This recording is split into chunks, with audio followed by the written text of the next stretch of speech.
आप सभी का अपना YouTube चैनल MK एग्ज़ाम में स्वागत है। तो चलिए दोस्तों, आज का जो वीडियो होने वाला है आप लोगों के लिए काफ़ी महत्वपूर्ण है और ख़ास है। आप लोग पूरा देख लीजिएगा। आप लोगों का इसमें जितने भी क्वेश्चन दिया गया है आप लोगों के लिए बहुत ही महत्वपूर्ण होगा। आपकी परीक्षा में इसी प्रकार का क्वेश्चन भी आएगा, ठीक है। तो अगर आप लोग चैनल पर नए हैं तो चैनल को सब्सक्राइब कर दीजिएगा, साथ ही साथ बेल के आइकन को भी दबा दीजिए और दोस्तों के साथ शेयर कर दीजिएगा, ठीक है। तो चलिए देखते हैं पहला क्वेश्चन क्या दिया गया है। यहाँ पर जो पहला क्वेश्चन दिया गया है उस प्रकार है, देख सकते हैं कि चुनाव क्यों होते हैं, 3 कारण बताइए। देखिए बहुत सी सिंपल ही सवाल है आप लोगों के लिए। अगर आप लोग जानते हैं तो अपने से भी लिख सकते हैं, अगर नहीं जानते हैं तो इसको लिख दीजिएगा कि चुनाव क्यों होते हैं, ठीक है। और 3 कारण बताने बोला है। तो चुनाव क्यों होते हैं? लोग चुनाव में अपनी पसंद के उम्मीदवार का चुनाव करते हैं। क्यों करते हैं? चुनाव इसलिए होता है कि हम लोग अपने अपने पसंदीदा उम्मीदवार हम लोग खोजते हैं, ठीक है। उसके बाद कह रहा है कि चुनाव लोगों को सरकार के कामकाज के फैसले में भागीदारी करने का अवसर देता है, ठीक है। दूसरा स्टेप हो गया। तीसरा नंबर कह रहा है कि लोग चुनाव द्वारा सत्ता की नीतियों पर अपनी पसंद या नापसंद व्यक्त करती है, ठीक है। चुनाव इसलिए करवाया जाता है ताकि चुनाव में अपने पसंदीदा उम्मीदवार को हम लोग जिताएं। चुनाव लोगों को सरकार बनाने का या कामकाज उसके फैसले को देखकर उसको अपना मत देता है, ठीक है, उसको अवसर देता है ताकि वो भी हमारे लिए कुछ काम करे।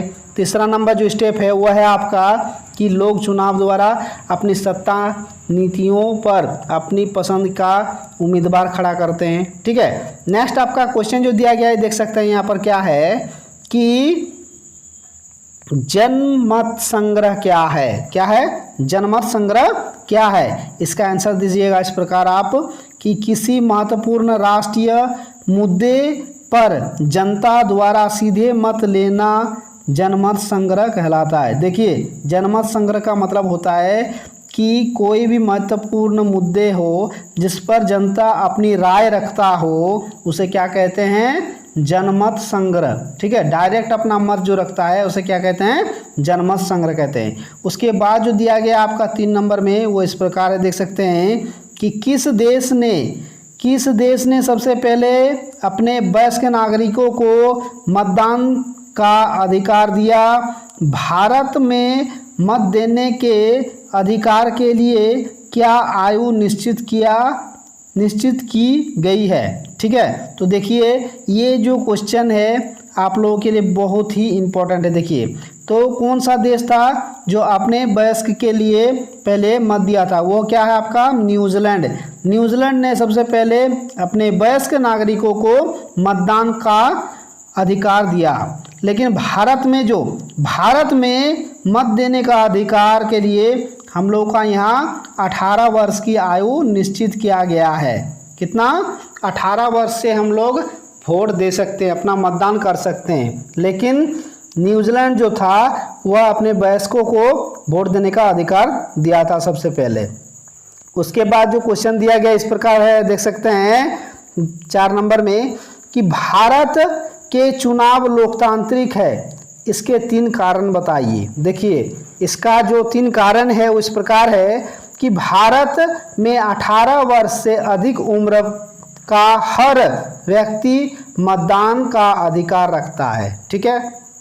दूसरा नंबर, भारत में स्वतंत्र और निष्पक्ष चुनाव कराने के लिए चुनाव आयोग को प्रचुर शक्ति और अधिकार दिए गए हैं, ठीक है। चुनाव आयोग को भारत में प्रचुर शक्ति और अधिकार दिया है ताकि वह निष्पक्ष चुनाव करा सके।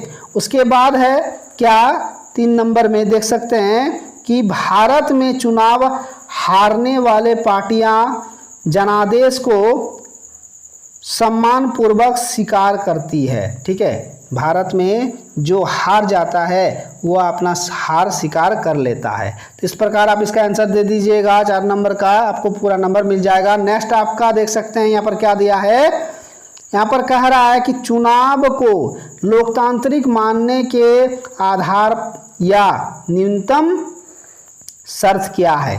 तो देखिए इसका आंसर क्या होगा। इसका आंसर इस प्रकार दीजिएगा आप कि, या अथवा देखिए आप इस ये भी क्वेश्चन दे सकता है कि किसी लोकतांत्रिक चुनाव की न्यूनतम शर्तें क्या है। ठीक है, तो इसका आंसर आप इस प्रकार दीजिएगा कि किसी प्रजातांत्रिक चुनाव की न्यूनतम शर्तें निम्नलिखित है। वह क्या है। पहला शर्त यह है कि प्रत्येक व्यक्ति को अपना वोट देकर प्रतिनिधि चुनने का अधिकार है।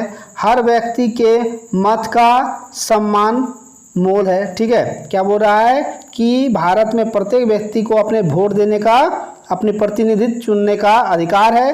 दूसरा कि हर व्यक्ति के मत का समान मोल है। ठीक है, उसके बाद कह रहा है 2 नंबर में देख सकते हैं कि चुनाव में विकल्प उपलब्ध है, विकल्प उपलब्ध हो। हर तरह की पार्टी तथा उम्मीदवार चुनाव लड़ने के लिए स्वतंत्र हो और मतदाताओं के लिए चुनाव का विकल्प प्रस्तुत करें। ठीक है, 2 नंबर में इस प्रकार इसका ऑप्शन दिया है। उसके बाद देख सकते हैं 3 नंबर में क्या रहा है कि चुनाव नियमित अंतराल पर तथा नियमित रूप में आयोजित हो। ठीक है, उसके बाद चुनाव का आयोजन स्वतंत्र तथा निष्पक्ष रूप में हो। उसके बाद जीतने वाला दल सरकार बनाए और हारने वाले दल या प्रत्याशी जनादेश का सम्मान करते हुए हार स्वीकार करे। इस प्रकार आप इसका आंसर दे सकते हैं, आपको पूरा नंबर मिलेगा। उसके बाद नंबर का जो क्वेश्चन दिया गया है, राजनीतिक प्रतिद्वंदिता का महत्व बताइए। तो इसका आंसर इस प्रकार दीजिएगा कि चुनाव का वास्तविक अर्थ राजनीतिक प्रतिद्वंदिता है। इसके कई रूप हो सकते हैं, जिनमें से सबसे स्पष्ट रूप है राजनीतिक दलों के बीच प्रतिद्वंदिता। ठीक है, कह रहा है कि चुनाव का वास्तविक अर्थ ही राजनीतिक प्रतिद्वंदिता है। इसके कई रूप हो सकते हैं, जिनमें से सबसे स्पष्ट रूप है कि राजनीतिक दलों के बीच प्रतिद्वंदिता है। मतलब सबके साथ प्रतिद्वंदिता मतलब लड़ने का, लड़ाई। ठीक है, मतलब पक्ष विपक्ष। उसके बाद जैसे कि निर्वाचन क्षेत्र में इसका रूप उम्मीदवारों के बीच प्रतिद्वंदिता का हो जाता है। ठीक है, कह रहा है कि निर्वाचन क्षेत्र मतलब जहाँ पर वोट होता है, ठीक है, उस जगह पर दोनों के बीच प्रतिद्वंदिता रहता है। यहाँ पर कह रहा है कि राजनीतिक प्रतिद्वंदिता के अंतर्गत प्रत्येक दल या प्रत्याशी अपनी नीतियों और उपलब्धियां को एक दूसरे से अच्छा बताते हैं। देखिए राजनीतिक प्रतिद्वंदिता मतलब होता है क्या, जैसे कोई पार्टी, एक पार्टी दूसरे पार्टी का क्या उससे अधिक अच्छा बताता है अपने आप को कि मैं ये कर दिया हूँ, वो कर दिया हूँ, जबकि दूसरा पार्टी ये नहीं किया है, उससे बढ़िया मैं करूँगा। इस प्रकार वो दोनों में क्या होता है, प्रतिद्वंदिता रहता है। ठीक है, वो अपने दूसरे ऑपोजिट पार्टी से अच्छा बताता है अपने आप को। उसके बाद कह रहा है यदि प्रतिद्वंदिता न रहे तो चुनाव का कोई अर्थ ही नहीं रहेगा। अगर एक दूसरे में खींचातानी ना रहे तो चुनाव का कोई क्या महत्व नहीं रह जाएगा, अर्थ ही नहीं रह जाएगा। इस प्रकार आप इसका आंसर दीजिएगा, आपको पूरा नंबर मिल जाएगा। नेक्स्ट क्वेश्चन आप देख सकते हैं यहाँ पर क्या दिया है 7 नंबर में, क्या राजनीतिक प्रतिद्वंदिता का होना अच्छा है या तर्क दे, अथवा राजनीतिक प्रतियोगिता के गुण बताइए। ठीक है, देखिए इसमें जो क्वेश्चन कहा है कि राजनीतिक प्रतिद्वंदिता होना अच्छा है या बुरा, दूसरा नंबर राजनीतिक प्रतियोगिता के गुण बताइए। तो इसका आंसर आप इस प्रकार दीजिएगा, राजनीतिक प्रतिद्वंदिता के गुण। 1 नंबर यह राजनीतिक नेताओं के अच्छे या संतोषजनक कार्य की विवेचना करती है। ठीक है, राजनीतिक प्रतिद्वंद्विता जो है वह क्या करता है, यह राजनीतिक नेताओं के अच्छे या संतोषजनक कार्य की विवेचना करती है। मतलब वो जो जितना दिन उसको समय मिला वह क्या काम किया, अच्छा काम किया या बुरा काम किया, जिसके कारण लोग उसे वोट देते हैं, उसके विवेचना क्या होता है, उसके कार्य का विवेचना होता है। ठीक है, उसके बाद यह राजनीतिक नेताओं के अच्छे कार्य की प्रशंसा या बुरे कार्य की निंदा करती है। ठीक है, अगर प्रतिद्वंद्विता रहेगा तो ही ना किसी कोई दूसरे का जो अच्छा काम करेगा उसका भी नाम होगा, दूसरे का बुराई तब ना निकालेगा जब उसके प्रतिद्वंद्विता रहेगा, तब ना, मतलब हमारा कोई दुश्मन रहेगा तब ना वो बोलेगा